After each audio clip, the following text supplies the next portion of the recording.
İyi günler arkadaşlar. Kanalımıza hoş geldiniz. Bugün yine sizler için yepyeni videolarla karşınızdayım.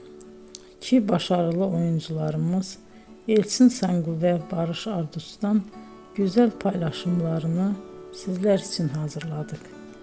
Elçin Sangu, Sevdim Alabora, Yalancı ve Mumları, Kiralık Aşk, İyi Günde Kötü Günde bu dizilerde rol almış ve herkes tarafından çok beğenilmiştir. Biz de Elçin Sangu ve Barış Ardus'tan en güzel sempatik fotolarını sizler için hazırladık.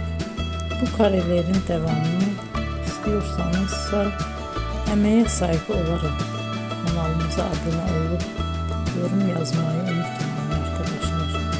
Teşekkür ederim.